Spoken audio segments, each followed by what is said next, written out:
Today, Americans talk with casualness and sentimentality about the American Civil War. The war still endures as big business.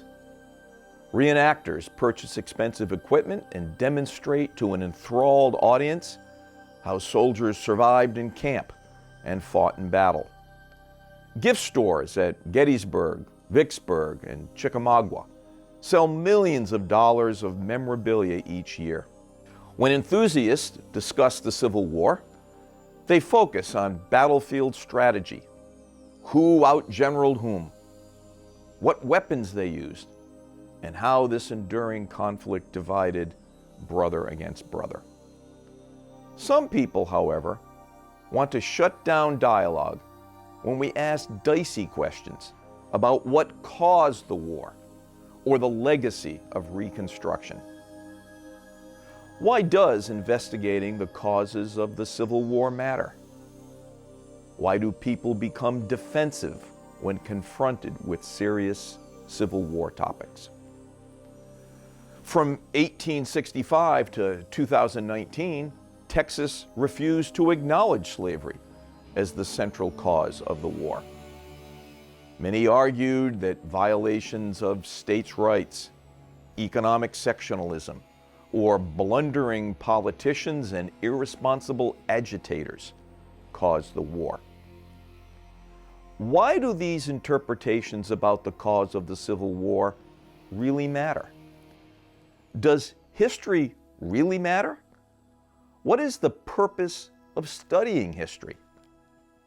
Is it to foster a sense of nationalism and patriotism? Americans should be proud of what our nation has given to the world, embodied in the words of our founding fathers.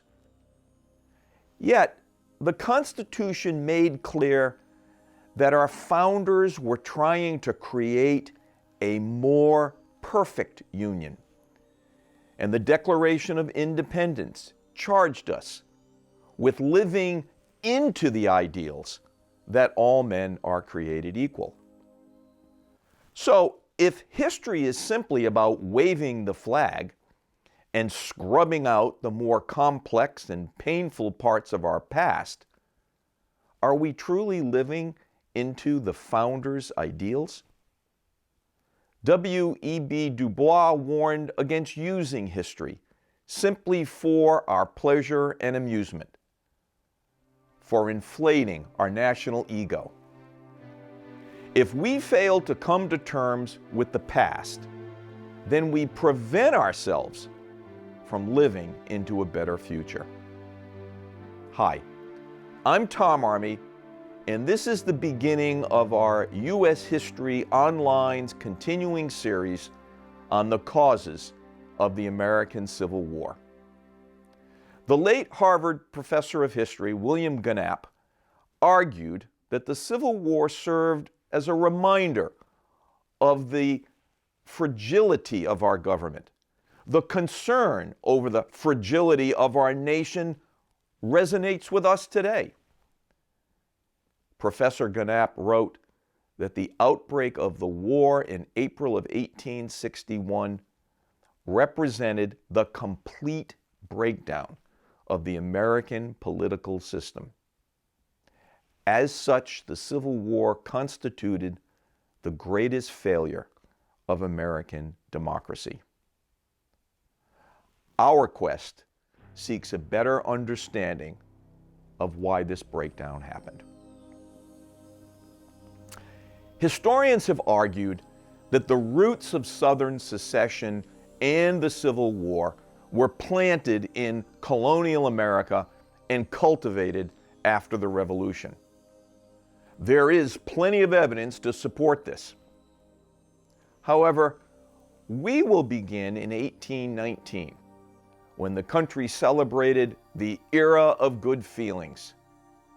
The United States was entering an economic period known as the Market Revolution. Then, many citizens shared the twin sentiments of national unity and optimism. Between 1815 and 1820, U.S. cotton production doubled. The New England states' growing mill industry benefited from Southern cotton.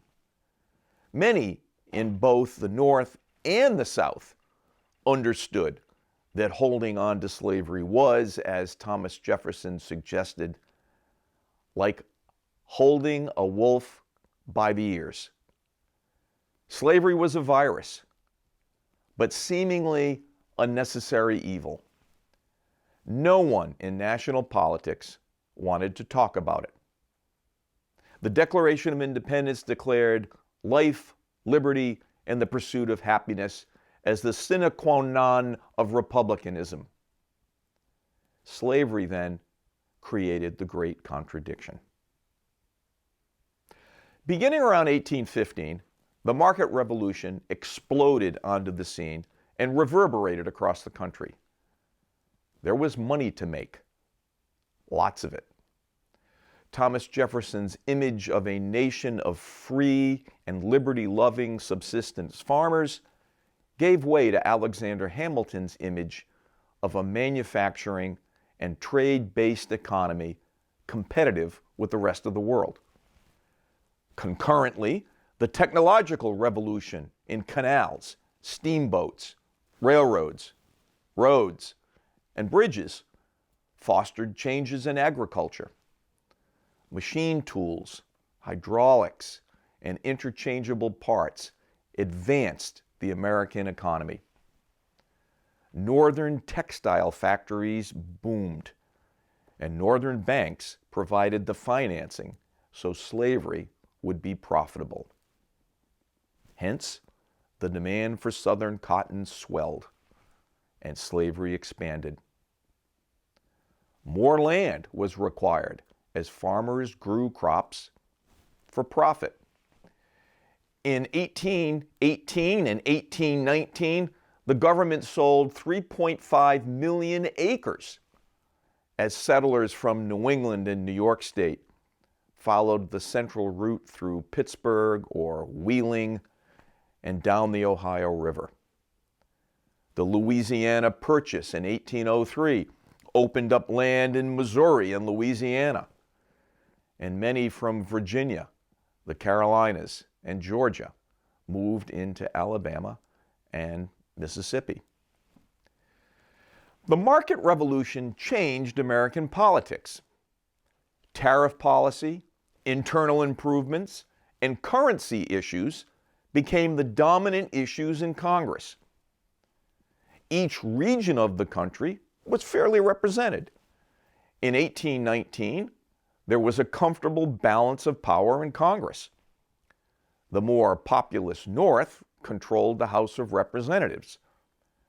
But power in the Senate was divided evenly between 11 free states and 11 slave states. Neither legislative body discussed the issue of slavery. Yet, in 1819, it was slavery that Congress had to discuss. After Missouri applied for statehood as a slave state, Representative James Talmadge Jr. of New York, a Democratic Republican, also known as a Jeffersonian Republican, proposed two amendments. One, after gaining statehood, Missouri would prohibit any further importation of slaves. And two, all children born as slaves within the state would be emancipated at the age of 25. These amendments rankled Southerners. They broke the vow of silence about slavery, and what followed was rancorous, bloodthirsty, and bitter debate. What was Talmadge's motives for proposing the amendments? Well, the answer is complicated. There was the objection to slavery on moral grounds, and some believed the amendments would uphold the egalitarian principles of the Founding Fathers. Talmadge was in this camp. Those principles would include halting the westward expansion of slavery, Article 4, Section 4 of the Constitution spoke to this very matter. It required that new states form republican forms of government. According to Talmadge, a new state with slavery failed to meet this standard. An unsubstantiated claim emerged that Talmadge was working with DeWitt Clinton to establish a wedge issue for a new Federalist Party. Politicians recognized that working-class artisans and farm laborers who suffered during the 1819 Panic or Depression needed to find new opportunities, new land, and free soil westward. Still, if Missouri statehood became a reality, there would be 24 slave state senators and 22 free state senators. Because of the 3/5 clause in the Constitution, or the federal ratio, the South would gain additional seats in the House and in the Electoral College. Now, there were Southern Democratic Republicans who opposed the expansion of slavery westward. Yet these men united with all Southern representatives and senators in Congress to block the Talmadge amendments. In national politics, they argued, the institution of slavery should not be dealt with outside the South. Slavery was too important, too sensitive. As historian Sean Wilentz wrote, Southerners believed that only those who practiced slavery should deal with it. It was a Southern question. Representative Thomas W. Cobb of Georgia shouted, "You have kindled a fire which all the waters of the ocean cannot put out, which seas of blood can only extinguish." Representative P.P. Barbour of Virginia spoke with more circumspection. A prohibition of the importation of slaves would prevent immigration of the Southern people to Missouri. Would it be just to adopt such a regulation as would open a tract of the most fertile land to the northern part of the United States and, in effect, shut out the whole Southern people? It took Speaker of the House Henry Clay of Kentucky to eventually broker a compromise. Missouri entered the Union as a slave state, and Maine came in as a free state. In addition, the Missouri Compromise prohibited slavery in the Louisiana Territory north of the 3630 latitude line along Missouri's southern border. So after the dust settled, the country went back to the less disruptive business of debating tariffs, internal improvements, and banking policy. Southerners, however, had grown more determined than ever to keep any discussion of slavery out of the halls of Congress. Discussing the question of Missouri's admission to the Union, Thomas Jefferson wrote to John Holmes, "But this momentous question, like a fire bell in the night, awakened and filled me with terror. I considered it at once the knell of the Union. It is hushed indeed for the moment, but this is a reprieve only, not a final sentence." Jefferson's comments were prescient.